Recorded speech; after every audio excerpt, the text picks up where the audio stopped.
cuando hablamos sobre la cronología del universo Avatar, mencioné que tanto la Guerra de los 100 años como el regreso del Avatar eran eventos históricos que no necesitaban ser tratados a fondo en el video, puesto que en ambas series, tanto la leyenda de Aang como en la leyenda de Korra, se nos aclaraban o se nos daban detalles de estos dos acontecimientos históricos. Pero muchas personas me empezaron a comentar, me empezaron a decir que por qué me salté que el genocidio, que por qué no mencioné esto, que por qué no mencioné aquello, dándome a entender que en efecto, a pesar de que existen las dos series y que en dichas series viene toda esa información, es necesario hacer el video del día de hoy, el cual es toda la cronología de la Guerra de los 100 años en Avatar.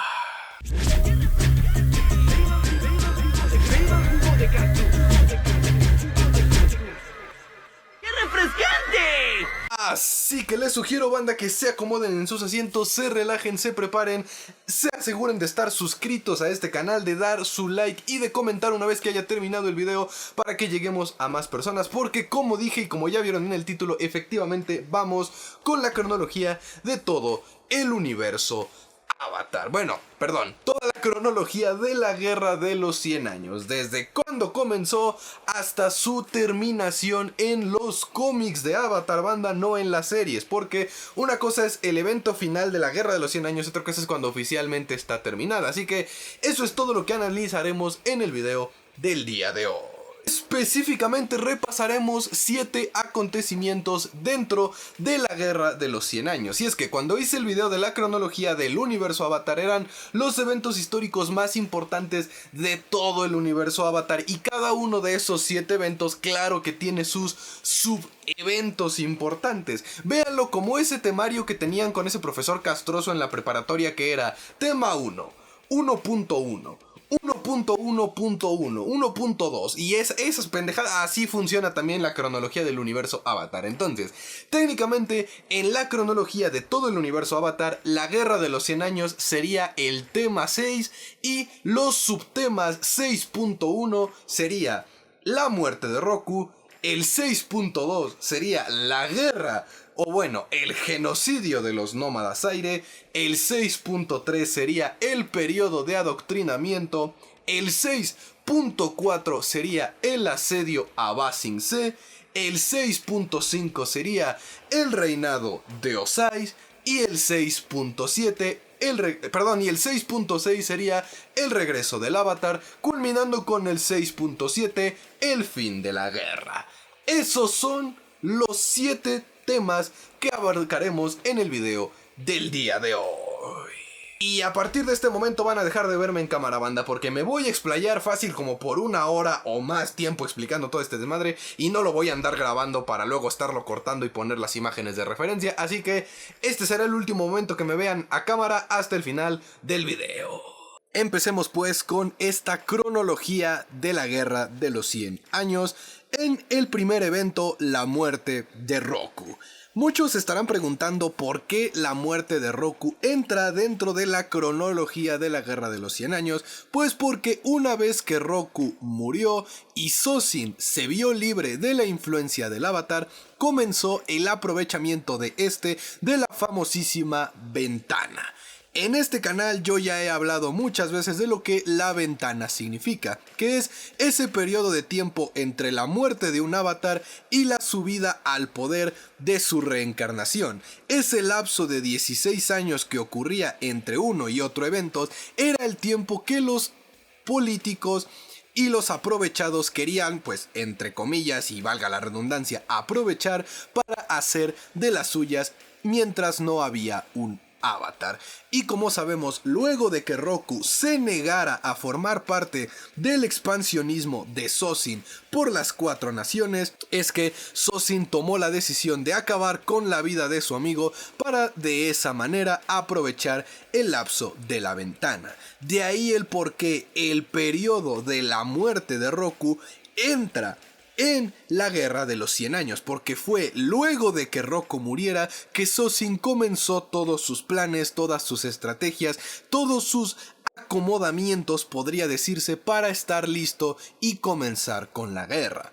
Parte de esos acomodamientos, parte de toda esa estrategia que Sozin planificó dentro del periodo luego de la muerte de Roku fue qué hacer con la llegada del cometa. Y es que, pequeño spoiler del libro de Roku, gracias a este libro ya se volvió canon lo que yo había teorizado previamente de que Sozin estaba obsesionado, hambriento y enfermo por la obtención de poder. Y en su vida, en su infancia, de seguro se la pasó el vato estudiando y aprendiendo sobre cómo poder volverse más poderoso, y de ahí le debieron haber llegado conocimientos del famoso cometa. Cometa que lógicamente aprovecharía para dar su primer golpe, el primer golpe oficial en lo que se volvería la Guerra de los 100 años. Lógicamente, en explicación, el periodo de la muerte de Roku es el más corto, pero al mismo tiempo es uno de los más largos, pues como sabemos, después de que muriera Roku, tuvieron que pasar 12 años para que se tomaran acciones grandes y comenzara como tal la guerra. La razón del por qué pasó tanto tiempo sigue siendo un misterio. Mi explicación es que en ese tiempo es cuando aparecieron en el mapa personajes como el monje Afiko, personajes como los primeros generales, los maestros combustión y estas personas que comenzaron a compartir la visión de Sozin de conquistar el mundo. Personajes que les tomó un tiempo, específicamente 12 años, ajustarse a los planes y las ideas de Sozin. Además de que una vez que Afiko traicionó a los nómadas aire y le contó cómo llegar a los templos, probablemente también Afiko envenenó la mente de Sozin, haciéndole creer que los nómadas aire eran una amenaza, por lo que era necesario un plan y una estrategia lo suficientemente efectiva como para poder deshacerse de esta amenaza de los nómadas aire de un solo golpe. Es por eso que una vez que termina el periodo La muerte de Roku, da oficialmente inicio la Guerra de los 100 años con el genocidio de los nómadas aire. Aniquilar a los nómadas aire, banda, no fue nada más un motivo de violencia sin sentido, no fue nada más para probar el poder de la Nación del Fuego con el cometa, fue también para enviar un mensaje. A lo largo de este canal y en el mismo universo Avatar, tanto en series como en libros como en cómics, se nos ha dejado perfectamente claro que los nómadas aire eran figuras en extremo importantes para el mundo de las cuatro naciones, no solo porque los consideraban sagrados, sino porque ellos ayudaban a las naciones, ayudaban a los pueblos, socorrían y tenían una enorme ventaja que era precisamente el dominio de los cielos. En un mundo donde no existían los dirigibles o los aviones, quienes dominaran los cielos eran los verdaderos reyes de las cuatro naciones. Y considerando que Sozin no solo quería unificar todo un imperio de las cuatro naciones para él solo, sino también que lo vieran como el ser más poderoso del mundo, debía su primer movimiento ser lo suficientemente aterrador y contundente para dejar en claro que él y solo él era capaz de gobernar en las cuatro naciones. ¿Y cómo lo hizo? Pues precisamente acabando con las figuras sagradas, intocables y más apreciadas de las cuatro naciones. Cuando tomas algo que la gente considera sagrado e intocable y lo destruyes de una manera tan brutal como Sozin lo hizo con los nómadas aire, generas algo en la conciencia colectiva de la gente, generas temor, generas ese miedo a de no se metan con este pinche güey o hagan lo que él les diga porque fue capaz de darle en la madre a todos los nómadas aire. También, banda, es necesario explicar que el genocidio de los nómadas aire no se limitó al ataque de los templos el día del cometa. Ese fue el primer movimiento, pero Sozin estaba convencido, y hay muchos indicios de esto en el canon, de que si dejaba vivos a los nómadas aire, estos de cierta manera iban a poder ayudar al mundo y, más importante aún, salvar al Avatar, porque esa es la otra piedra angular que jugó en contra de los nómadas aire. Sozin sabía que el Avatar nacería entre los nómadas del aire, pero como Aang escapó antes de que pudieran anunciarlo oficialmente, Sozin no sabía dónde o quién era el avatar, por lo que decide atacar los 4 templos, y cuando se le escapan algunos nómadas aire, porque pues no hay que olvidar que los nómadas aire eran precisamente eso, nómadas, es que opta por llegar a la segunda fase del genocidio, que fue ponerle trampas, ponerle tretas a los sobrevivientes, engañarlos de cierta manera para que llegaran a ciertos lugares y ahí ponerles emboscadas. Esto es canon gracias a los cómics de los cuentos perdidos del equipo Avatar. Vemos que Sozin utilizó la propia cultura, el propio amor de los nómadas aire entre ellos en su contra, y de esa manera los fue cazando uno por uno. En este periodo es donde existirían las historias de la Maestro Aire Milu, una sobreviviente del genocidio en el Templo Aire del Este, o de el traidor Afiko y su desenlace, que fue ejecución en la Nación del Fuego. También Milu, a pesar de que protegió los bosques del este y logró sobrevivir por muchos años, también terminó cayendo en manos de la Nación del Fuego, por lo que sí, es obvio que Sozin no acabó con todos los nómadas aire el día del cometa porque el tiempo y la logística no le daba para ello, pero una vez que descubrió que el avatar no estaba en los templos y que se le había escapado, la nueva obsesión de Sozin fue dar y acabar con el avatar, de ahí el por qué se empeñó en destruir toda la cultura de los nómadas aire. Como bien nos ha enseñado la historia, no puedes únicamente decidir atacar a todo un pueblo y destruirlo y salir impune de ello. Tienes que convencer al mundo de que lo que estás haciendo lo estás haciendo con justificación. De ahí el por qué el tercer periodo de la Guerra de los 100 años se le llama el adoctrinamiento o el periodo de adoctrinamiento. Sozin necesitaba que la Nación del Fuego creyera que lo que estaban haciendo lo estaban haciendo por un bien mayor, que lo que estaban haciendo era algo bueno, y para lograrlo es que patenta la famosa y asombrosa mentira. Esta mentira de la que habla Zuko en su enfrentamiento con su padre en el día del eclipse. Convencer a toda la población, a niños, a jóvenes, a adultos, de que la Nación del Fuego, al ser la nación más grandiosa de la Tierra, estaba compartiendo la grandiosidad con las 4 naciones, y que la guerra era la respuesta de aquellos que no estaban dispuestos a aceptar un mejor cambio, una mejor vida, y que todos los que luchaban contra la Nación del Fuego es porque estaban en contra del progreso, de la cuarta, de ser mejores personas.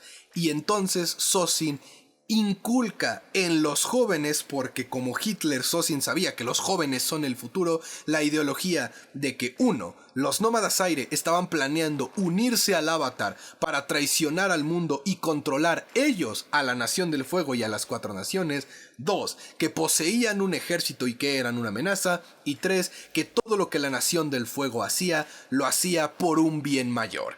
Esa es la asombrosa mentira. Ese es, yo creo, el mejor trabajo de Sozin como Señor del Fuego, lo que le permitió extender un conflicto bélico por 100 años. Y es que ha quedado estipulado en el canon, gracias a las novelas, que la Nación del Fuego es en extremo patriótica, es en extremo controlable en ese sentido. Son muy patriotas y muy honorables y muy arraigados a sus tradiciones.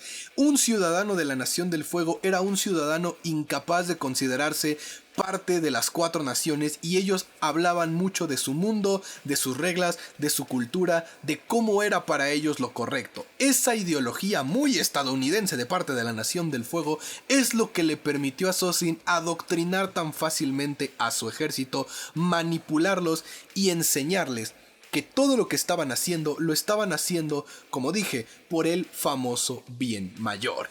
Y quien mejor representa esta idea de un ciudadano de la Nación del Fuego completamente lavado del cerebro y convencido de que ellos son los superiores y que el fuego es el elemento superior, es el almirante Zhao.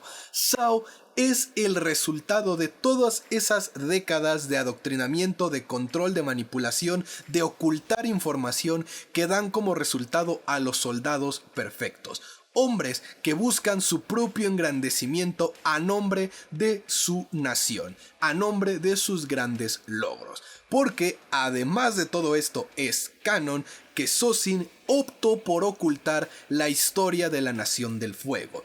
Todo el origen de los clanes, las guerras civiles, la estructuración, la participación y existencia del Avatar Zeto como ayudante del Señor del Fuego fue borrado completamente de la historia de la Nación del Fuego. A los jóvenes solo se les enseñaba desde el periodo de vida de Sozin en adelante, lo que te daba a entender que Sozin no solamente quería adoctrinar a su gente, sino también quería que a la Nación del Fuego se le olvidara que el Avatar muchas veces estuvo ahí para controlar las cosas y para ser un árbitro entre los gobernantes de la Nación del Fuego y las 4 naciones.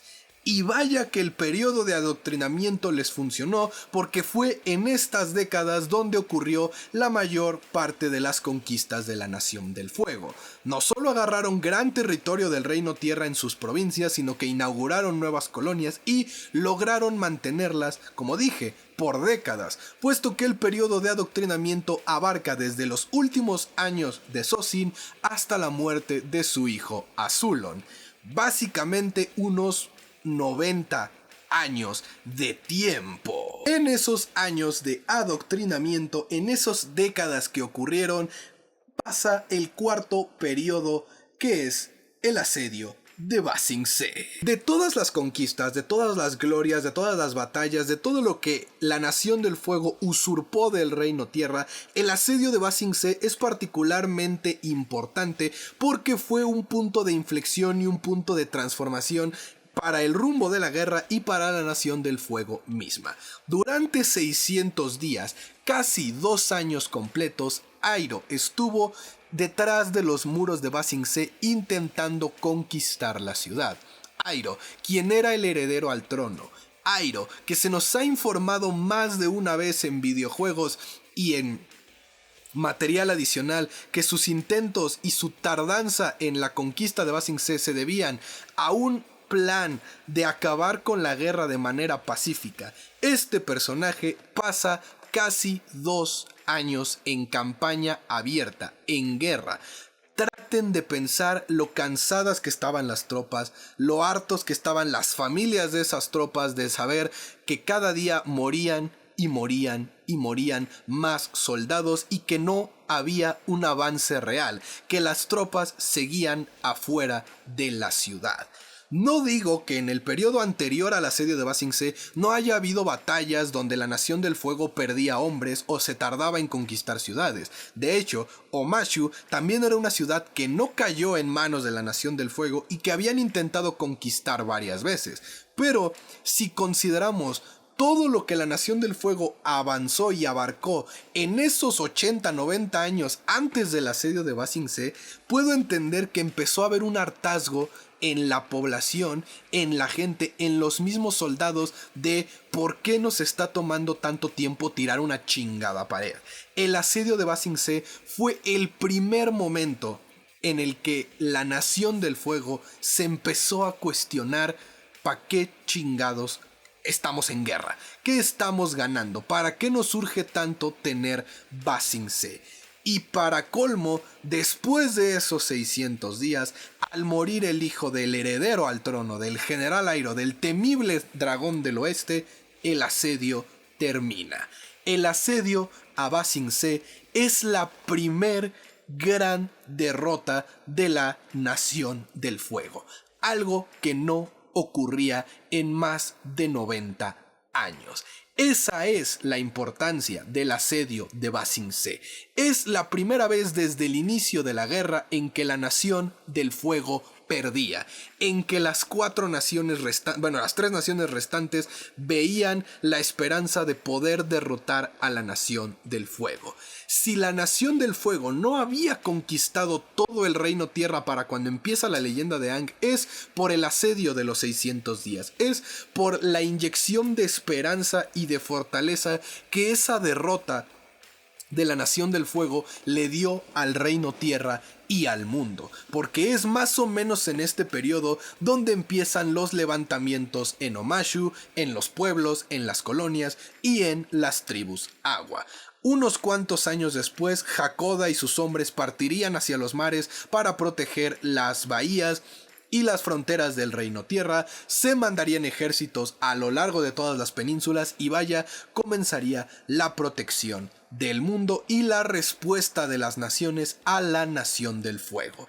Es el primer momento de debilidad de la misma Nación del Fuego. Por el otro lado, a muchos kilómetros en la capital de la nación, mientras Iroh perdía el asedio de Ba Sing Se, la Nación del Fuego se quedaba sin uno de sus mejores regentes, el Señor del Fuego, Azulon. De este Señor del Fuego sabemos nada, literalmente solo sabemos su nombre, pero como he dicho a lo largo de esta cronología, en los 80 años o 70 años que él estuvo en el poder y que recibió el control de los ejércitos y de la Nación del Fuego tuvo su mayor avance y estuvo a punto de ganar la guerra, así que algo bien debió haber hecho Azulon. Pero al ver que perdió su hermano, Ozai decide movilizar sus planes y en aras de satisfacer su propia codicia y ambición, juega la trampa, envenena a su padre sometiendo y sobornando a su esposa y sube él al poder como Señor del Fuego,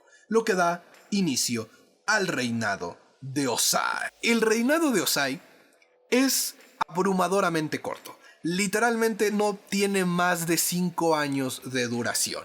Como Señor del Fuego, Ozai duró únicamente 5 años. Pero su reinado se caracteriza por ser la implosión de la cultura de la Nación del Fuego y de la guerra de la Nación del Fuego. En esos 5 años, Ozai no solo no ganó más territorio, sino que empezó a descuidar los territorios que ya habían conquistado. Grandes ejércitos, grandes rebeliones, rebeldes empezaron a aparecer por todo el mundo, y Ozai no hacía pinches nada. Ozai es un ornamento. Ozai es alguien que solamente busca poder para regodearse y sentirse importante, y por eso su reinado se caracteriza por no haber logrado nada, porque todo lo que puedan señalarme como un logro de Ozai es en realidad un logro de Azula. La conquista de Omashu es un logro de Azula. Los avances a Ba Sing Se y la conquista de la misma Ba Sing Se es un logro de Azula. Matar al Avatar, o lo que al menos la Nación del Fuego creyó era matar al Avatar, es un logro de Azula. Nada de lo que Ozai hace es relevante, pero todo de lo que Azula hace lo es. Ozai es simple y sencillamente el peor regente de la Nación del Fuego, porque no solo no pudo hacer nada por él mismo, sino que destruyó todo lo que su nación había construido en un conflicto bélico de 100 años. Y prueba de ello es el famoso Agni Kai contra su hijo. El luchar contra Zuko es el intento Región 4 de Ozai de hacer lo mismo que Sozin hizo con los nómadas aire, mandar un precedente de si se meten conmigo les parto la madre. A Sozin le funcionó porque él lo hizo contra todo un pueblo que de veras era inocente. Ozai solamente se vio como un papá regañando a su hijo, de ahí el por qué el Agni Kai fue tan olvidado, o mejor dicho censurado, en la Nación del Fuego, y pocas personas sabían lo que había ocurrido. Así que es en parte gracias al periodo de gobernatura de Ozai que el sexto periodo, el regreso del Avatar, fue de cierta manera tan sencillo. El Avatar comienza cuando Aang obviamente se descongela del hielo, y yo diría que termina luego de la batalla del día del eclipse. Es en este periodo de tiempo del regreso del Avatar en donde Aang vuelve al mundo y le regresa la esperanza al mundo, pero sobre todo les regresa la idea del Avatar.